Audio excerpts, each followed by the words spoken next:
जय श्री कृष्णा। राधे राधे। शिव पुराण के अनुसार कृष्ण पक्ष की अष्टमी तिथि को काल भैरव का जन्म हुआ था। मान्यता है कि काल भैरव का व्रत रखने से उपासक की सभी मनोकामनाएं पूर्ण हो जाती हैं और साथ ही जादू टोना और तंत्र मंत्र का भय भी खत्म हो जाता है। ज्योतिषी के अनुसार काल भैरव की पूजा करने से सभी नवग्रहों के दोष दूर हो जाते हैं और उनका अशुभ प्रभाव खत्म हो जाता है। आज कालाष्टमी के पावन पर्व पर आप सभी सुनेंगे काल भैरव की अनसुनी कहानी। तो आप सभी श्रोताओं से मेरा विनम्र निवेदन है कि इस कथा को पूरी भक्ति भाव से पूरा अवश्य सुने और कमेंट बॉक्स में भगवान काल भैरव की जय लिखना बिल्कुल भी मत भूलिएगा। और अगर वीडियो पसंद आए तो वीडियो को लाइक करें, ज़्यादा से ज़्यादा शेयर करें। आइए सुनते हैं काल भैरव की कथा। प्रेम से बोलिए बाबा काल भैरव की जय। पुराणों के अनुसार जब ब्रह्मा और विष्णु में विवाद उत्पन्न हुआ और दोनों एक दूसरे को अपना पुत्र बता रहे थे, अर्थात विष्णु कहते हैं कि ब्रह्मा का जन्म उनसे हुआ था और ब्रह्मा कहते हैं कि विष्णु का जन्म उनसे हुआ है। इसी बीच उनके मध्य में एक अग्नि स्तंभ प्रकट हुआ, जिसने उन दोनों से कहा कि आप दोनों में से जो इस अग्नि स्तंभ की ओर या छोर पता लगा लेगा वही बड़ा होगा और वही सर्वत्र पूजा जाएगा। ब्रह्मा ने एक हंस का रूप धारण किया और विष्णु ने एक बारह का रूप धारण किया। ब्रह्मा ने ऊपर और विष्णु ने नीचे की ओर प्रस्थान किया। एक समय आने के बाद श्री हरि विष्णु ने यह मान लिया कि इस अग्नि स्तंभ का अंत कोई नहीं है, परंतु ब्रह्मदेव किसी भी कीमत पर अपनी पराजय मानने को तैयार नहीं थे। कुछ ऊपर पहुंचने पर उन्हें वहां केतकी नामक एक पुष्प मिला। उन्होंने उससे कहा, यदि तुम मेरा समर्थन करो तो मैं तुम्हें सबसे महत्वपूर्ण पुष्प की उपाधि प्रदान करूंगा। केतकी ने ब्रह्मा की यह बात स्वीकार कर ली और उस पुष्प को लेकर ब्रह्मदेव वापस नीचे आ गए। जब उस अग्नि स्तंभ ने उनसे पूछा कि क्या आप दोनों में से किसी को मेरा और छोर मिला है, तो इस पर नारायण ने तो मना कर दिया, परंतु ब्रह्मदेव ने कहा कि हाँ मुझे मिला है और सत्यापन के लिए केतकी पुष्प को प्रस्तुत कर दिया। केतकी ने भी ब्रह्मदेव का समर्थन किया। तब उस अग्नि स्तंभ ने एक पुरुष की आकृति ग्रहण कर ली और प्रकट हुए महाकाल महारुद्र भगवान शिव।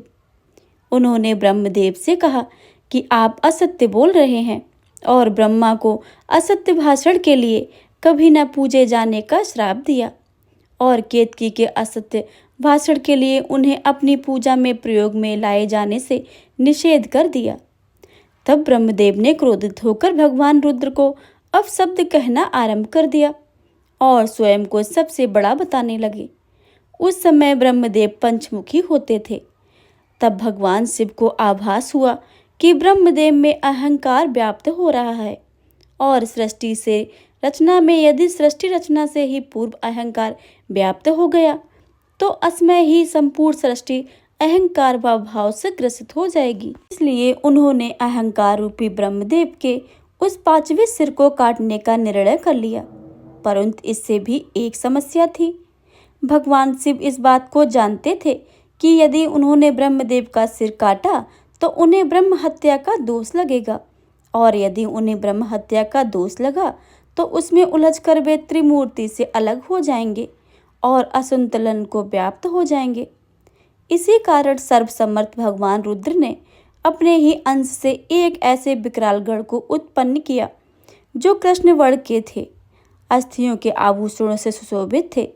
उस दिव्य पुरुष को देखकर और उनकी गर्जना को सुनकर ऐसा लगता था मानो लाखों भयानक काली मेघों ने जीवांत रूप लेकर उनकी गर्जना की हो।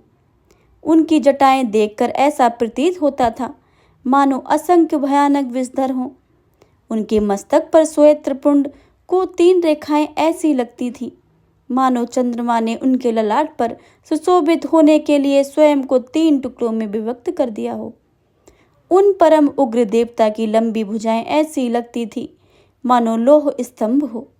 भयानक अष्टमहानाग जिनका यज्ञोपवीत बने इतरा रहे थे। कमर पर बंधे मोटे मोटे घुंघरुओं से ऐसी आवाज आ रही थी जिससे हृदय विदीर्ण हो जाए। उस महाकाय महाबाहु गण को भगवान शिव ने स्पष्ट शब्दों में कहा कि ब्रह्मदेव के 5वें सिर का छेदन कर दो। इतना सुनते ही उस वीर ने आओ देखा ना ताओ अपने नाखून के एक ही प्रहार से ब्रह्मा का 5वां सिर उखाड़ लिया, परंतु वो सिर उनके हाथ में ही चिपक गया। जब उन्होंने भगवान शिव से इसका कारण पूछा तो उन्होंने उनसे कहा कि ये केवल ब्रह्मा का सिर नहीं है, अपितु ब्रह्म हत्या है।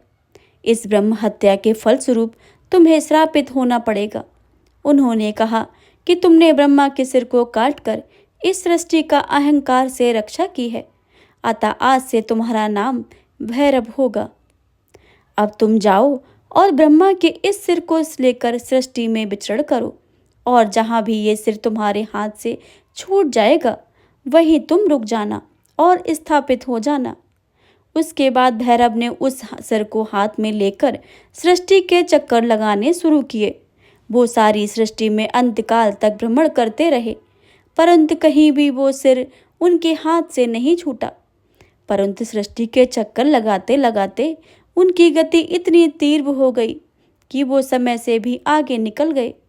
जब भगवान नारायण के कर्ण कुंडल गिरे और काशी नगरी स्थापित हुई, तब वहां पर भगवान भैरव के हाथ में ब्रह्मदेव का वो कपाल छूट गया। भगवान भैरव वहीं रुक गए और तब वहां भगवान शिव प्रकट हुए। उन्होंने उनसे कहा कि ये मेरी प्रिय काशी नगरी है और आज से तुम इसके संरक्षक के रूप में यहाँ स्थापित हो, परंतु तुम इस काशी नगरी में केवल पैर के एक अंगूठे के बराबर स्थान मिलेगा और तुम्हें इसी ब्रह्म कपाल में भोजन करना होगा। तुम इतनी तीव्र गति के कारण समय से भी आगे चले गए हो, अर्थात तुमने काल चक्र पर भी विजय प्राप्त कर ली है। इस कारण आज से तुम काल भैरव के नाम से जाने जाओगे। तुम काशी और काशी की पवित्रता और काशी के भक्तों की रक्षा करोगे। ध्यान रहे काशी में मरने वाले को यम स्पर्श न रहे। तब बाबा काल भैरव ने महादेव से पूछा, इससे तो पापी कर्म के दंड से निर्भीक हो जाएंगे। तो उन्होंने कहा, यहाँ मृत्यु प्राप्त करने वाले को यमराज दंड नहीं दे पाएंगे, परंतु तुम उन्हें दंड दोगे। बिना काल यातना प्राप्त किए कोई भी जीवात्मा ये काशी नगरी नहीं छोड़ेगी। जिस जगह पर वह अग्नि स्तंभ प्रकट हुआ था, वही जगह आज के समय में अरुणाचल प्रदेश में स्थित है, और जिस स्थान पर ब्रह्मा का कपाल छूटा था, वो जगह आज के समय में वाराणसी स्थित कपाल मोचन तीर्थ है। इसी कथा से संबंधित बाबा कपाल भैरव के जन्म की कथा, जिसके बारे में आपको आगे बताऊंगी। अभी हम बाबा बटुक भैरव के जन्म कथा के बारे में जानते हैं, तो प्रेम से बोलिए बाबा काल भैरव की जय। अब सुनते हैं बाबा बटुक भैरव के जन्म की कथा। आप सभी को उस कथा का ज्ञान होगा जब परमेश्वरी महाकाली को शांत करने के लिए परमेश्वर भगवान शिव माता के चरणों के नीचे लेट गए थे। तब माता काली को जिस पश्चाताप ने घेरा था, उसके कारण माता ने भगवान शिव से यह वचन लिया था कि आज के उपरांत वो कभी उनके सामने भूमि सही नहीं होंगी। तब भगवान ने उन्हें वचन दे दिया, परंतु कालांतर में दारुक नामक असुर का संहार करने के लिए पुनः काली स्वरूप धारण किया और वे नियंत्रण में बाहर हो गईं। तो भगवान ने वचन बंधित होने के कारण एक नन्हे से बालक का रूप धारण किया और माँ माँ कहकर काली माँ को पुकारना आरंभ कर दिया। बालक की करुणा पुकार को सुनकर माँ काली का हृदय द्रवित हो गया और वे अपना आक्रोश भूलकर उसे गोद में लेकर लाड़ प्यार करने लगी और उनका क्रोध शांत होकर उनका उग्र रूप शांत हो गया। तब उस बालक से माँ ने पूछा कि तुम कौन हो? तो उस बालक ने उत्तर दिया कि मैं शिव हूँ, तुम्हें शांत करने के लिए मैंने ये वटुक रूप बनाया था। वटुक का अर्थ होता है बाल रूप। तब माता ने कहा कि आप अपने पूर्व रूप को धारण करिए। तब भगवान शिव अपने शिव रूप में आ गए। तब माता ने उन्हें पुनः आग्रह किया कि आप अपने भीतर से उस बटुक रूप को बाहर निकालिए। तो भगवान शिव ने उनसे इसका कारण पूछा। इस पर उन्होंने कहा कि उस स्वरूप में आपने मुझे माँ कहा है, आप तो मेरे स्वामी हैं, पुत्र नहीं हो सकते हैं। तब परमेश्वर ने पुनः बटुक रूप को प्रकट किया। तब माता ने उनसे कहा, आपने इस बटुक रूप से संसार की रक्षा की है मेरे क्रोध से, इसलिए आज से आपको भैरव की उपाधि दी जाएगी। आज से आप बटुक भैरव के रूप में पूजे जाएंगे और मेरे पुत्र के रूप में जाने जाएंगे। बटुक भैरव पापियों के काल हैं। उनकी उपस्थिति जहाँ साधकों को सुख का आभास करवाती है, वहीं वो बालक 5 वर्ष की आयु में ही पापियों का काल है। सोचिए कि जिस बालक ने माँ काली के क्रोध को शांत कर दिया, उसके सामने कौन ऐसा है जो अपनी शक्ति दिखाएगा। ये थी बाबा बटुक भैरव की उत्पत्ति की कथा। उपरोक्त वर्णित 2 भैरव के अलावा कोई ऐसा भैरव नहीं है जिनकी उत्पत्ति साक्षात भगवान शिव से हुई हो। रक्षक की भूमिका निभाने के लिए समय समय पर बाबा काल भैरव से ही अन्य सभी भैरव उपभैरवों की उत्पत्ति हुई है, जिनका मुख्य उद्देश्य माता के विभिन्न रूपों की रक्षा करना ही था। परंतु इन सभी भैरवों में से एक भैरव ऐसा भी हुआ है जो काल भैरव को सबसे प्रिय है। भगवान काल भैरव ने उन्हें अपने अनुज का स्थान दिया, अपना दंड अधिकारी बनाया, जिनका नाम है कपाल भैरव।